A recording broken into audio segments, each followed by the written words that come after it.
नमस्ते। आज मैं उपस्थित हूँ शकुंत माथुर की कविता दोपहरी के साथ। सबसे पहले आइए इस कविता का एक पाठ करते हैं। गर्मी की दोपहरी में तपे हुए नभ के नीचे काली सड़कें तारकोल की अंगारे सी जली पड़ी थीं।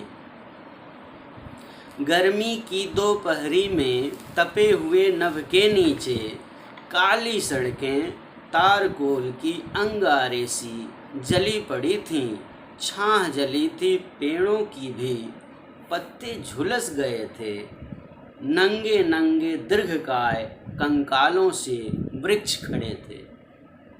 नंगे नंगे दीर्घकाय कंकालों से वृक्ष खड़े थे। हों अकाल की ज्यों अवतार, हों अकाल के ज्यों अवतार। नंगे नंगे दीर्घकाय कंकालों से वृक्ष खड़े थे, हों अकाल के ज्यों अवतार। एक अकेला तांगा था दूरी पर, कोचवान की काली सी चाबुक के बल पर ओ बढ़ता था। घूम घूम जो बल खाती थी सर्प सरीखी, बेदर्दी से बढ़ती थी दुबले घोड़े की गरम पीठ पर। दुबले घोड़े की गरम पीठ पर भाग रहा वह तारकोल की जली अंगीठी के ऊपर से। भाग रहा था वह तारकोल की जली अंगीठी के ऊपर से। कभी एक ग्रामीण धन धरे कंधे पर लाठी, सुख दुख की मोटी सी गठरी लिए पीठ पर भारी। जूते फटे हुए जिनमें से थी झांक रही गाँवों की आत्मा, जिंदा रहने के कठिन जतन में पाँव बढ़ाए आगे जाता। जिंदा रहने के कठिन जतन में पाँव बढ़ाए आगे जाता। घर की खपरेलों के नीचे चिड़ियाँ भी दो चार चोंच खोल उड़ती छिपती थीं खुले हुए आंगन में फैली कड़ी धूप से।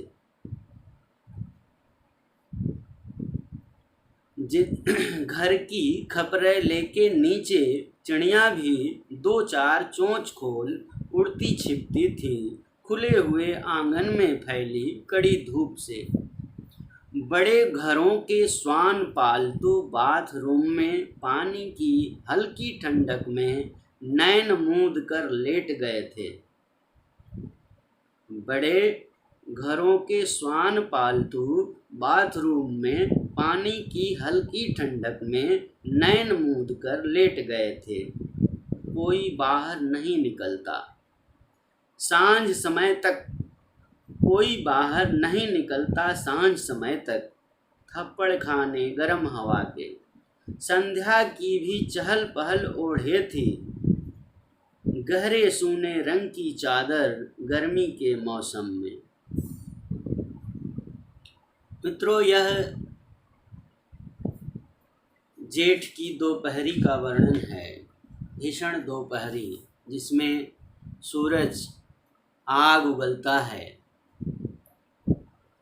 और उस आग में क्या गांव क्या नगर, स्थितियां बहुत ही भयावह हो जाते हैं। बावजूद इसके कई तरह की विडंबनाएं भी दिखती हैं।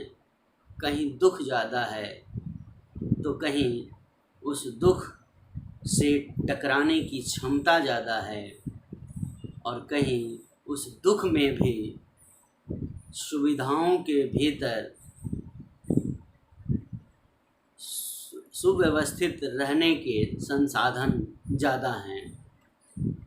यानी हमारा जो तंत्र है उसने जिस तरीके से हमारे समाज, हमारे जीवन को विभाजित किया है, वह सब कुछ भी इसमें साफ साफ दिखता है।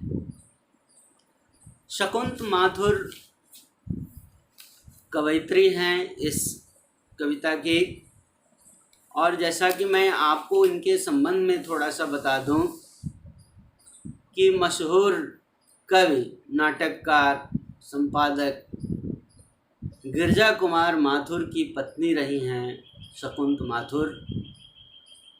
और अज्ञे द्वारा संपादित दूसरे तार सप्तक में, जो 1951 में प्रकाशित हुआ था, इनकी भी कविताएं संकलित रही हैं। तब शकुंतला माथुर के नाम से इनकी कविता उसमें संकलित हुई थी। तार सप्तकों का हिंदी कविता में एक अलग महत्व है। अज्ञे ने अपने परिश्रम से 3-4 खंडों में तार सप्तकों का संपादन किया। कुछ का उन्होंने स्वयं किया, कुछ बाद में उनके सहयोगियों ने किया।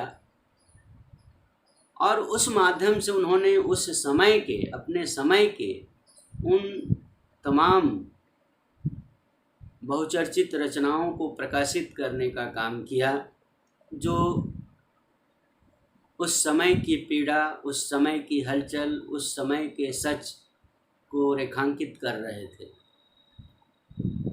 शकुंतला माथुर यानी शकुंत माथुर भी उन्हीं में से एक रही। 20 मार्च 1922 में इनका जन्म दिल्ली में हुआ और 22 सितंबर 2004 में इनका निधन भी हो गया।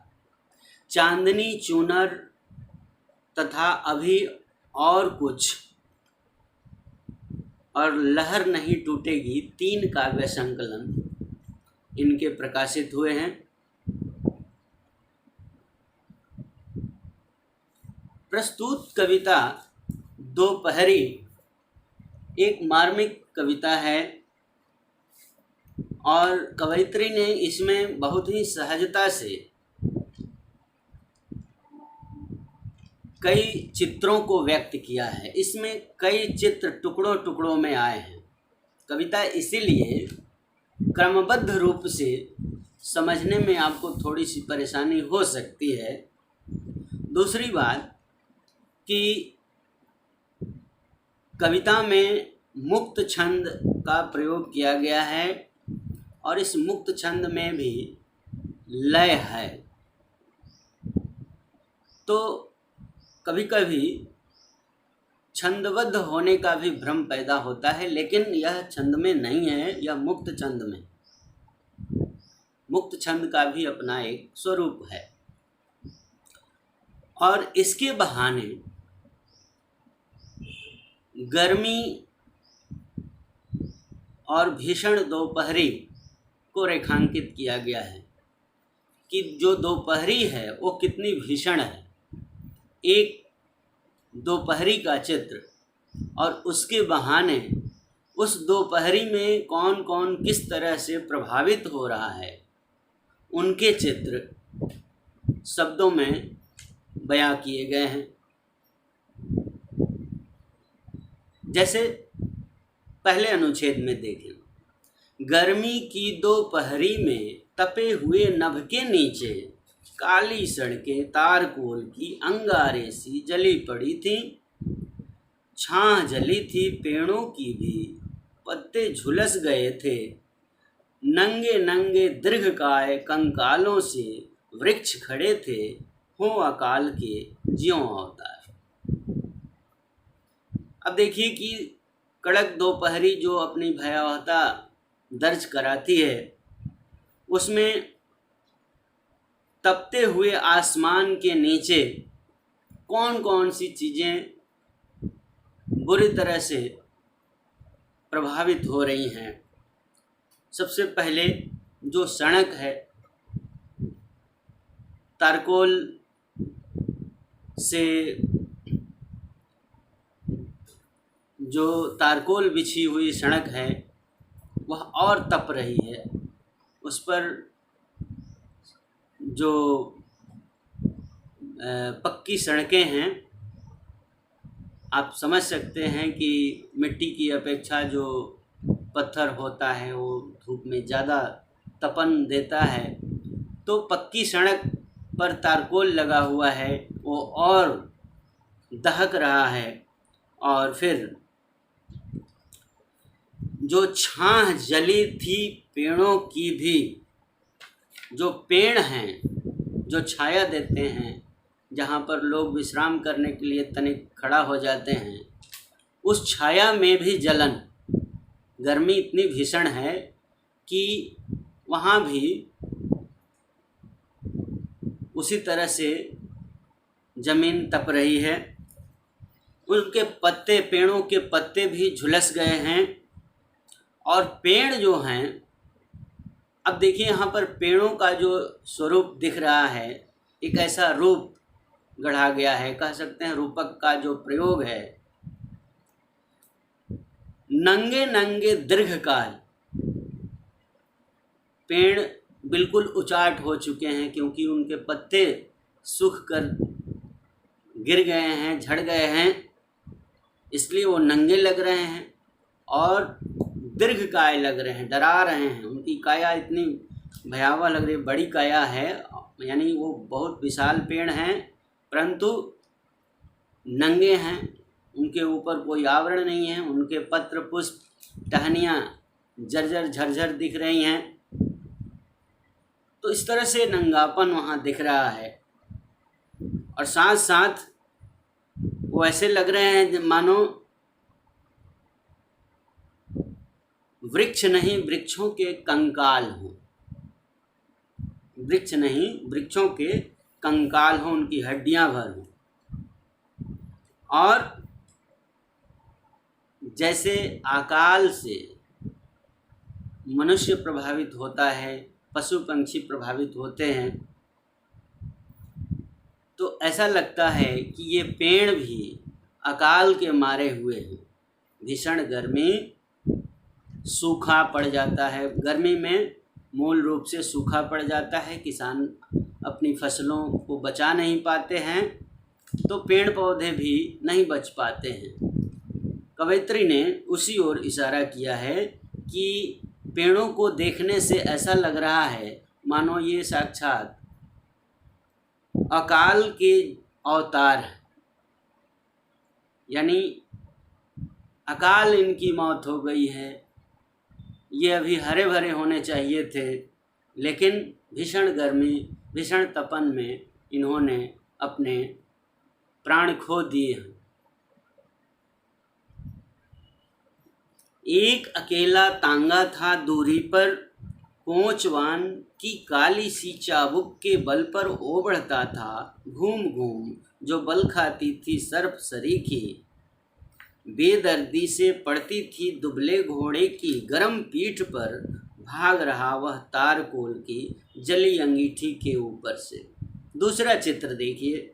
पहले चित्र में आपने देखा कि भीषण दोपहरी है और इतनी तपन है कि सड़क आग उगल रही है, पेड़ जो हैं वो पत्रहीन होकर सूख चुके हैं और दीर्घकाय मानव कंकाल की तरह लग रहे हैं, और वहाँ भी छाया का नामो निशान नहीं है, वहाँ भी खड़ा होना मुश्किल है। ऐसी स्थिति में दूसरा चित्र है कि उसी सड़क पर, जो तारकोल की तपती हुई पक्की सड़क है, उस पर एक अकेला तांगा था दूरी पर। एक तांगा, एक इक्का आता हुआ दिखता है। कोचवान की काली चाबुक, कोचवान की काली सी चाबुक के बल पर ओ बढ़ता था। जो तांगा चलाने वाला है कोचवान, वो बार बार चाबुक से घोड़े को फटकारता है, मारता है।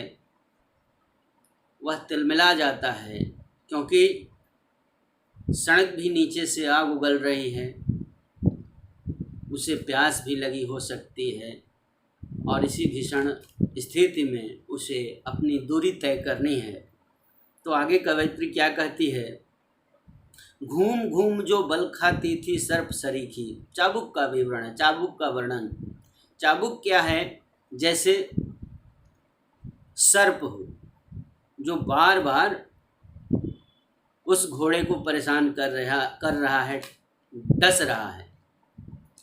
घूम घूम जो बल खाती थी सर्फ सरीखी, बेदर्दी से पड़ती थी दुबले घोड़े की गर्म पीठ पर। घोड़ा भी दुबला था, उसकी पीठ भी तप रही थी और उस पर कोचवान द्वारा चाबुक लगाई जा रही थी जो सर्प की तरह उसे तड़पा रही थी। और वह भाग रहा वह तारकोल की जली अंगीठी के ऊपर से। एक एक शब्द में कवयित्री ने अलग अलग उपमाएं दी हैं। तो अब यहाँ देखिए कि अंगीठी के ऊपर से, यह अंगीठी क्या है भाई? तारकोल की काली अंगीठी, तारकोल की जली अंगीठी। जो सड़क है वह अंगीठी जैसी हो गई है। अंगीठी जिसमें आग जलाई जाती है जाड़े के दिनों में, बूढ़े बुजुर्ग और ज़्यादा जहाँ ठंड पड़ती है वहाँ सारे लोग आग सेकते हैं, हाथ सेकते हैं उस पर। तो ऐसा लगता है कि जैसे ये पूरी सड़क लहलहाती तपती अंगीठी में बदल गई है और उसी तारकोल की काली अंगीठी के ऊपर से घोड़ा दौड़ रहा है, क्योंकि उसका कोचवान काले सर्प जैसे उस चाबुक से उसे पीट रहा है, उसे दूर जाना है और इस भीषण गर्मी में उसे दूरी तय करनी है। तो समझ सकते हैं कि यह सब कुछ जो है वह दोपहरी का ही एक पीड़ादायक वर्णन है, भीषणता का वर्णन है। अगला अनुच्छेद। कभी एक ग्रामीण धरे कंधे पर लाठी, सुख दुख की मोटी सी गठरी लिए पीठ पर भारी, जूते फटे हुए जिनमें से थी झांक रही गाँवों की आत्मा, जिंदा रहने के कठिन जतन में पांव बढ़ाए आगे जाता। तीसरे चित्र में आप देख रहे हैं कि उसी सड़क पर जहां कोचवान घोड़े को चाबुक से पीटकर उसे अपने गंतव्य तक पहुंचाने के लिए ललकारता है, उसी सड़क पर पांव पैदल एक ग्रामीण सा दिखने वाला मनुष्य अपने सुख दुख की गठरी अपने पीठ पर लादे चला जा रहा है। उसके जूते देखने से ही पता चल जा रहे हैं कि वह गांव का कोई गरीब व्यक्ति है। हालांकि यहाँ पर अतिशयोक्ति भी है, और यह अतिशयोक्ति आजकल इसलिए लगेगी क्योंकि कविता बहुत पहले की लिखी गई है। आज के गाँव में और उस दौर के गाँव में काफ़ी फ़र्क रहे हैं, और गाँव का जो विवरण है, गाँव की जो छवि है, वह सिर्फ फटे हुए जूते से व्यक्त करना संभव नहीं है। तो मैं यहाँ पर अपनी टिप्पणी कर रहा हूँ कि यह थोड़ा सा अतिशयोक्ति है कवयित्री की तरफ से। तो जिंदा रहने के कठिन जतन में पांव बढ़ाए आगे जाता, यह एक सच्चाई है कि गांव की जो सड़कें आज भी मुख्य सड़कों से जो जुड़ी हैं, वहाँ संसाधन कम हैं और लोगों को अपनी आजीविका के लिए बाहर जाना होता है। जिंदा रहने के लिए जतन करने पड़ते हैं, कठिन जतन करने पड़ते हैं, और उसमें भीषण गर्मी हो या मूसलाधार बारिश हो या कड़कती ठंड, इससे कोई फ़र्क नहीं पड़ता। वह तमाम पीड़ा को झेलते हुए अपने व्यसन में लगा रहने वाला मनुष्य होता है गांव का आदमी। तो यहाँ पर इसी बात को, इसी तथ्य को कवयित्री ने रखा है। आगे देखें। घर की खपरेलों के नीचे चिड़ियाँ भी दो चार चोंच खोल उड़ती छिपती थी, खुले हुए आंगन में फैली कड़ी धूप में। चिड़ियाँ भी परेशान है, खपरेले घर के भीतर भी, उस आंगन में भी उसे छुपने की जगह नहीं मिल पा रही है, क्योंकि गर्मी काफ़ी है। वो कभी इधर कभी उधर फुदकती है, अपनी चोंच मारते रहती है इधर उधर, जल की बूंदों के लिए भी, और छिपते फिरती है कि किसी तरह इस भीषण गर्मी से, इस दोपहरी से जान बचे। दोपहरी शीर्षक इसीलिए आया है कि दोपहर में गर्मी ज़्यादा पड़ती है, और उस स्थिति में उसका क्या चित्र है, कैसा चित्र है, जिसे कवयित्री ने महसूस किया है, टुकड़े टुकड़े में यहाँ पर प्रस्तुत किया है। अब देखिए, थोड़ा सा भिन्न है यह जो चित्र है। बड़े घरों के श्वान पालतू बाथरूम में पानी की हल्की ठंडक में नैन मूंद कर लेट गए थे। जहाँ पर तमाम परिस्थितियाँ हैं कि कोचवान अपने घोड़े को लेकर परेशान है, घोड़ा भीषण गर्मी से परेशान है, पेड़ सूखे हुए हैं, चिड़िया को भी तपन बर्दाश्त नहीं हो रही है, मनुष्य भी परेशान है, पैदल अपने घर तक उसे जाना है और दोपहर उसे परेशान कर रही है। ऐसी स्थिति में हमारे शहरी जनजीवन की क्या स्थिति है, इस ओर कवयित्री ने इशारा किया है कि जो शहरों में रहने वाले लोग हैं, जो साधन संपन्न लोग हैं, उनके यहाँ जो कुत्ते हैं वे भी इस भीषण गर्मी से परेशान हैं। लेकिन परेशान क्या हैं, बल्कि सुविधाएं उन्हें प्राप्त हैं और वो अपने आप को सुरक्षित कर लेते हैं। जैसे बड़े घरों के श्वान पालतू, बड़े बड़े जो लोग हैं जिनके पास सारी सुख सुविधाएं हैं, उनके कुत्ते भी आराम से इस दोपहरी का सामना कर लेते हैं, क्योंकि उनके पास बाथरूम है, ठंडा पानी, गर्म पानी की व्यवस्था है, एसी है और पंखे हैं, जिसकी वजह से वो इस दोपहरी को झेल लेने में सक्षम है। वहाँ मनुष्य ही नहीं बल्कि कुत्ता भी सुरक्षित होता है। लेकिन एक तरफ हमारे गांव और गांव के जो लोग हैं, अभाव में जीने वाले लोग हैं, और वे इस दोपहरी को बहुत झेल पाने में समर्थ तो नहीं हैं, लेकिन उनकी दिनचर्या, उनकी जो क्षमता है अपनी समस्याओं से टकराने की, जद्दोजहद है, उसकी वजह से वो उसे झेलते हैं, लेकिन इसमें पीड़ा अधिक झेलते हैं। तो दोनों समाज को यहाँ रख दिया गया है कवित्री द्वारा कि हमारे समाज में जो दो पार्ट हैं, दो विभाजन है अमीरी और गरीबी का, वह भी किस तरह से दोपहरी के आड़े आता है, दोपहरी वहाँ भी किस तरह का असर छोड़ती है, यह देखने लायक है। कोई बाहर नहीं निकलता सांझ समय तक थप्पड़ खाने, गर्म हवा के संध्या की भी चहल पहल ओढ़े थी, गहरे सूने रंग की चादर गर्मी के मौसम में। जो गर्मी का मौसम है, जो दोपहरी है, वह इतनी भीषण होती है कि जब सूरज अस्त हो जाता है तब भी लोग नहीं निकल पाते हैं, क्योंकि तब तक हवा जो है वो लू के थपेड़ों के साथ चलते रहती है, और वह भी सामान्य व्यक्ति को असहज कर देती है, परेशान कर देती है, इसलिए कोई निकलता नहीं है। और कवयित्री बताती है कि जो सांझ है, जो संध्या है, उस चहल पहल में भी ऐसा लगता है कि वह संध्या भी गहरे